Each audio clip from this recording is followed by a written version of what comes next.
up? Welcome to another special segment of Rehab Corners on Just Our 2 Cents podcast. Yeah, man, Ian, I think you had a nice and interesting case you wanted to discuss about. Yeah, interesting or frustrating is more like I would put it, because another one of these cases where somebody's come in and somebody's told them that they need to stretch and stretch more, and it's one of those. Okay, let me start from the beginning.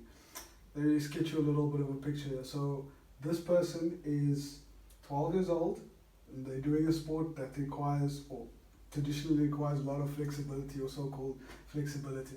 So they do a lot of overstretching, a lot of pushing into positions like your splits, your side splits, those sort of things. And this particular person, their development wasn't at a stage where they could handle that, and they were being forced into the stretching and told to go even stretch even more. And it's created a whole bunch of issues. And yeah, I've seen several of these cases, and I've had it up to you with this now. Okay, so let me interject there and ask you, what was the reason for, what were they trying to achieve with the stretching? Was it more performance based to get into these types of positions? Yeah, I would say so, because they need to get into sort of like really extreme positions. What's the sport? I don't necessarily want to say, but Okay, it's sort of like, it's in between sort of like a dancing performance art. Okay, cool. Something like Alright, that. so you're looking at along the lines of, let's say, dancers always talk about lines. Yeah, So yeah. would you say that the able to get those ranges was for more like aesthetically, the view of how those lines and getting that beautiful straight lines or Exactly. and those kind of. Exactly. So more performance based, you would say then Yeah. for the stretching. Yeah, I guess so. Yeah. So getting into a position and making that position look, appealing, so to speak. Yeah. you know? Okay. And yeah, it was a terrible mess. It ended up kind of consistently, I could say, breaking down this person to the point where they kept on being injured. Okay. It was frustrating. Yeah, now we've gotten through it, and then they switched coaches or switched team, and now all of a sudden it's starting to happen again because the philosophy of the sport is kind of ingrained. This is what we need to do. Okay. And stretching is always known to either improve performance or prevent injury, Yeah. improve the flexibility of that muscle. And I know that's always a topic that we always chat about because it's interesting. We always chat about the views of mobility versus flexibility. I think that's a good point. Yeah, maybe we should maybe just clarify the difference between the two. Okay. And I'll give you my opinion. You can tell me what you think about it. But so for me, plain and simple, flexibility for me just means like the ability of the soft tissues to lengthen, to move apart from each other. And mobility, which is then a function of the joints to be able to get through a particular range, And I don't know if you would agree with that. I totally agree with that, so I'm not even gonna add my 2 cents basically because that's exactly my views as well.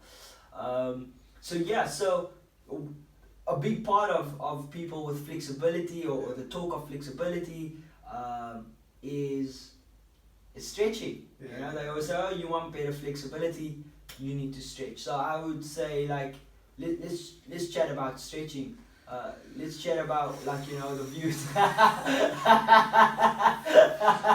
I see you're very excited. I'm ready to go today. It's been a long week. Yeah. So let's talk about stretching. First of all, Yeah. stretching was used in this case as a performance enhancer. Stretching is traditionally used to improve flexibility. What else is it used for? I guess some people use it for like injury prevention or so-called warm-up type of The things. warm-up, as well. exactly. That's why we usually see guys stretching before an event and things like that. So where do you want to start with this? I think, okay, so let's maybe start with the one that's more commonly known, like stretching as a warm-up. Because oftentimes you see and hear people saying, okay, but I do stretch before I exercise, I do stretch before I run. So I think, first thing we need to establish what they're trying to achieve when you stretch before a run. As a warm-up, generally I think it's accepted science now that when you're warming up, you're trying to prepare the body or the body systems to do the activity that you're going to do, to try and get it ready. Nervous system, brain, all of those sort of things. And by pulling on your quad, you're not really preparing it for running a half marathon or whatever the case may be. So exactly, you might get away with a half a K if you stretch too much. Maybe. So I totally agree. I think it's the whole central nervous system. You're prepping your body for what it's going to be doing. Yeah. You're doing it in a slower fashion, maybe. You're doing it in kind of lighter intensities, but you're basically letting the muscle know what it's going to be doing for the next half an hour, next hour. And the way I tell my clients, it's more about connecting your brain to your body in a specific way, man. So you're kind of doing the movements really deliberately, you focus on it, you're sort of mindful of what you're doing, so that when you're doing whatever activity it is that you want to be doing, you're not really thinking about where am I placing my foot, how is my alignment, all of those things. And your brain is figuring those things out. But so the warm-up is kind of preparing your brain and your central nervous system to kind of think, okay, this is what this idiot wants me to do now, so let me start getting my ducks in a row so that we can get prepared and not hurt ourselves. And I think the big problem a lot of people run into is that, and I mean we've discussed this also in length, is dosage is probably the biggest confusion or area of confusion out there. So typically, I don't know, what do your clients typically say to you, how long they stretch? Keep it for 30 to 40 seconds, 3 times. And that's usually what either the stretch program is or that we go on. But it's very much, like you said, it's dosage, preparing the muscle. And I think that's a big part is where dynamic stretching, when people talk about that as kind of trying to breach that gap, because we're literally elongating the muscle as a tempo. So I might start nice and slow and then slowly work into, it's the typical watching the rugby players or the fly halves hold each other on the shoulders and start kicking up their legs. It's literally prepping that muscle, and kind of in synergy, as my hamstring lengthens, my quad tightens, and vice versa. So we're moving this muscle in the direction or in the plane that it's going to be working during a game situation. I mean, I can't quite remember actually where this whole 30 seconds, I'm sure there was a paper somewhere written about it, but 3 times 30 seconds, and I always ask people is what are you looking to achieve from the stretch? So it's okay to stretch, but what's the goal? What's the end game here? So is it to lengthen your quad? Okay, so you lengthen your quad. Firstly, that doesn't really happen after 30 seconds of holding a particular stretch. But it's something like, what was it, 5 minutes? Yeah, so I think that was in 2012, maybe later, 2018, I think, maybe when that particular paper came out. So, and they looked at dosages, and so they actually found that holding a stretch for 5 minutes and repeating that, I think 4 times, but it ended up being a ridiculously long amount of time. So I 20 minutes to an hour for one particular stretch. And that's one muscle. That's one muscle. Don't forget we have 2 legs. So you warmed up one quad, great, and you've taken 3 hours. Now the game's finished. People are home already. So I think we also got to look into what value you're adding to this. So for, like you were saying, with the stuff that you encourage your clients to do, for a shorter amount of time, you're getting a lot more value out of what you're doing. So you're actually preparing the body for what it's going to do, and you're affecting more than one system or more than one muscle. And that's the principle behind it. I think and we've got to try and encourage that. It's the mindset change I feel that has to happen. But also, once again, I'm rambling a little bit here, but the mindset of the people out there is not necessarily going to change if us as clinicians and scientists and researchers, we're constantly getting conflicting messages out there, and exactly. So what do the people do? What do they believe? Who do they believe? Exactly. And we're obviously going on more evidence-based type things. Stretching has shown not to really kind of do what we say it does, or what What's the written in the consensus box. is Yeah, that yeah. what's written in the box exactly. Yeah, yeah. So we obviously stretch to warm up to prevent injuries. How do you feel about preventing injuries? Yeah, once again, the research is very sketchy on that. I don't, personally, from what I found, it doesn't look like there's an actual link between stretching and preventing injuries. In fact, there's more evidence indicating that static stretching, as we know it, can actually lead to more injuries, you know, so... That's exactly the point is going on my head. I'm like, please don't let Ian say it before me, because then I've lost my point.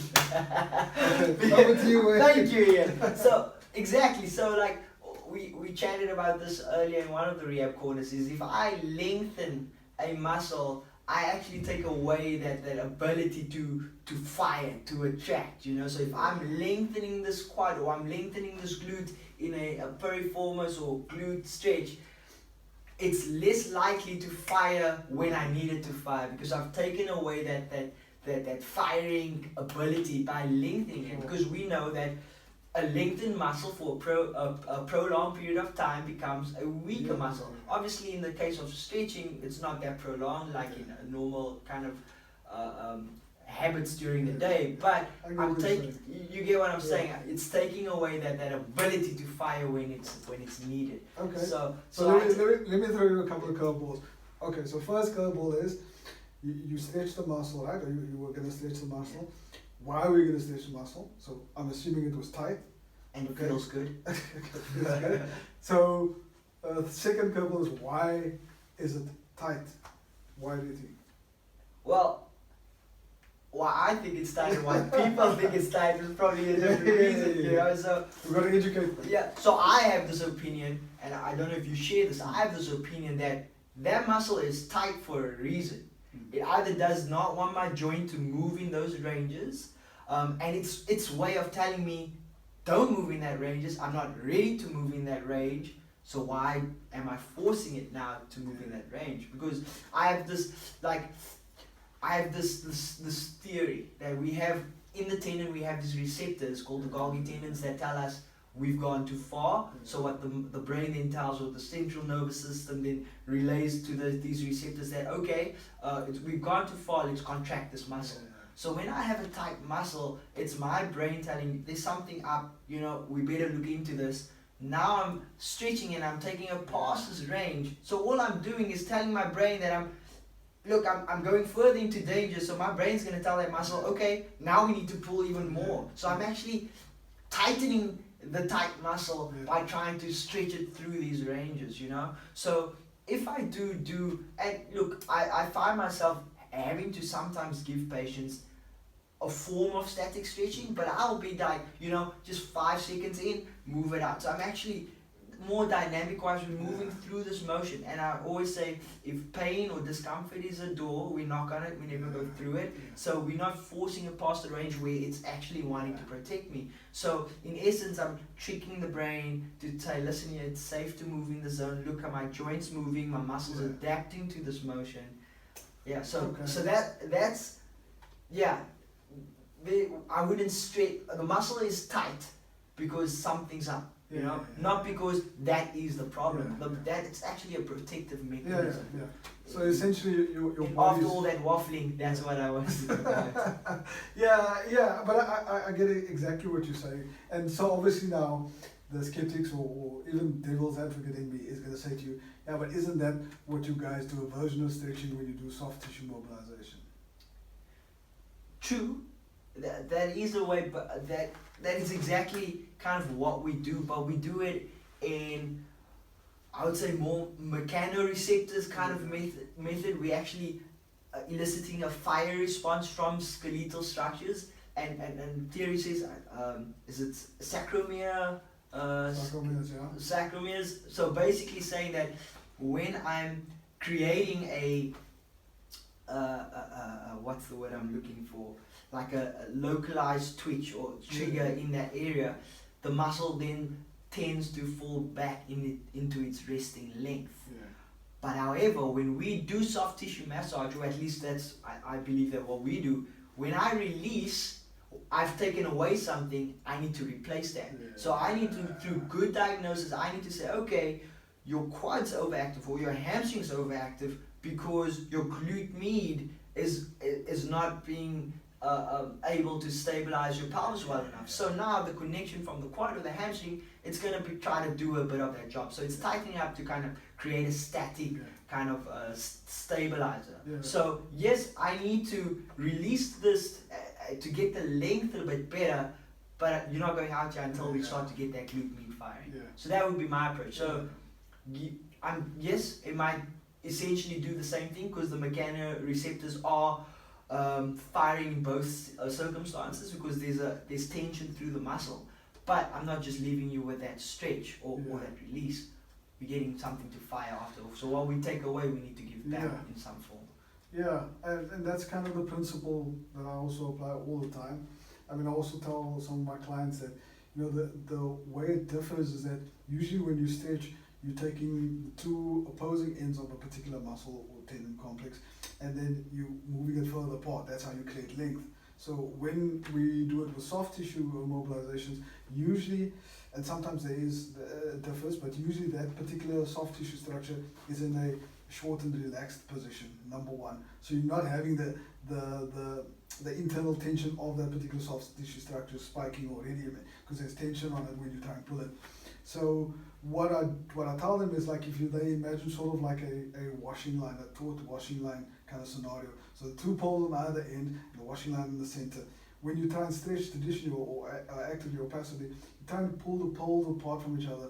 Now the inner tension in the washing line will resist that movement. So you're getting more and more tension the more you pull. So you have to end up pulling harder and harder, and the body's resisting more and more. So what we do with the soft tissue, the analogy I give them is sort of, instead of pulling the two poles apart, you go in the center of the washing line and you kind of add a weight to the center of the washing line, and you add length from the center of the soft tissue rather than trying to pull the two ends apart.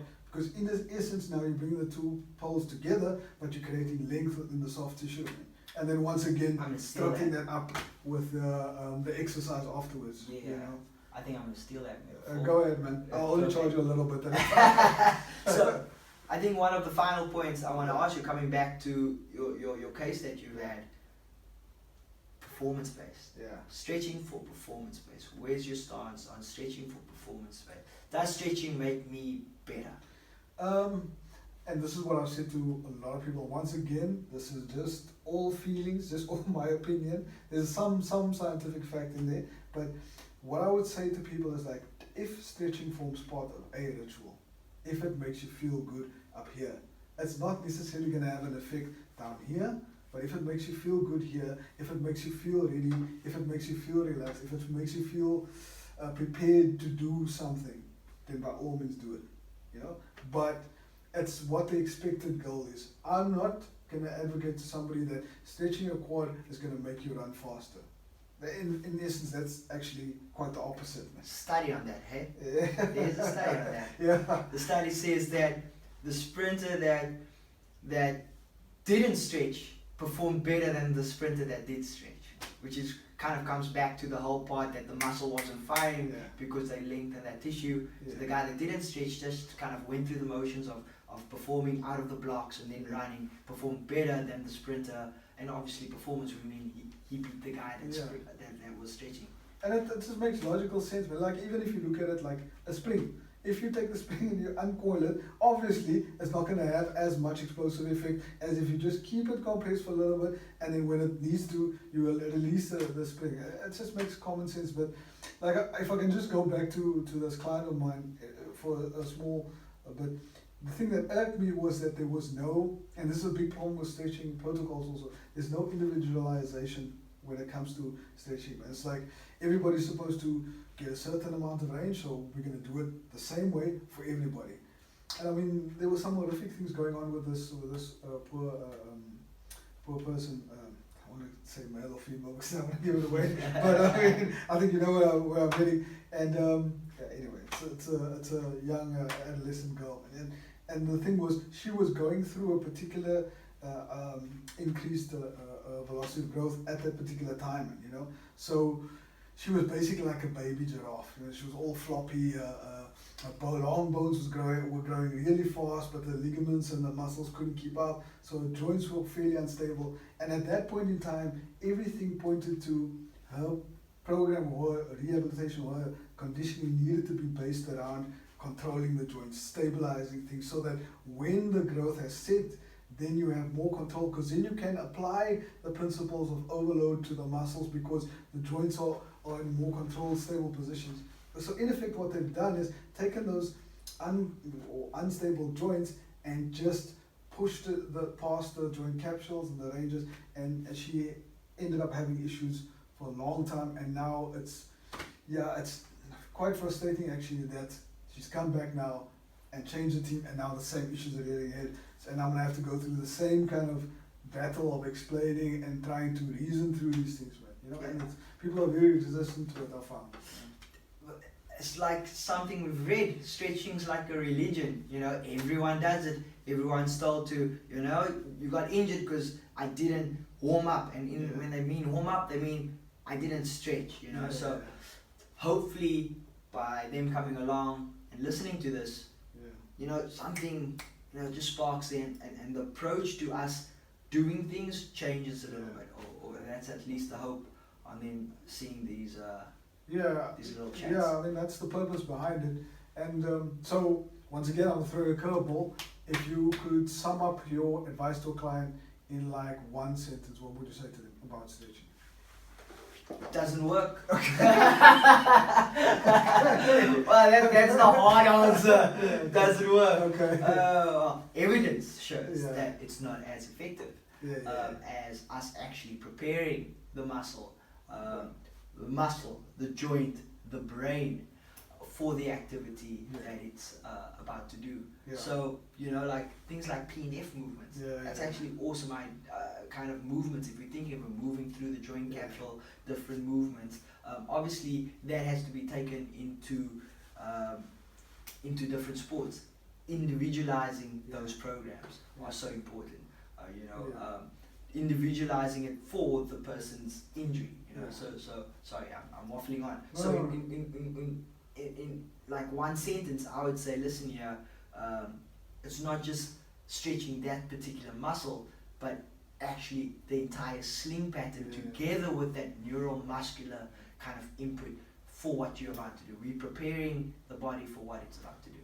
So rather than trying to stretch to lengthen a particular muscle or whatever, think about being able to get into a position that you want to get into, a particular range of joint motion effectively, you know, and using balance of muscle reactions and also, or muscle activation, and also lengthening of the tissue, synergistic interaction of the muscles and agonistic interaction of the muscles, so that they can kind of work around the joint to produce a certain movement, but that involves more than just your muscles, so that if you just pull on your muscle, it's not going to really do anything.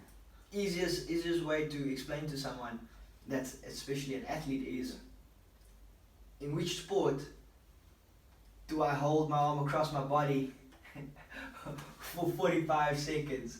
You know, it's like you're using your arm, you're moving your arm, so you gotta move the arm to warm it up, to be able to do that task. You know? I'm thinking now, have I ever gotten to that position? Now, I've got a lot of arms across my throat here. So probably jiu-jitsu is probably one, but I wouldn't have an experience of that position. I don't know if there's anything else you want to add on to this. I think that's cool, man. If anyone has any questions about it and they want to chat to us, or at least think our 2 cents is worth a little something, and like drop a comment, guys, ask questions. That's what we're here for. If we don't know, we'll find out. We don't know everything, but this is just our opinion, just our 2 cents. So yeah, guys, thanks so much.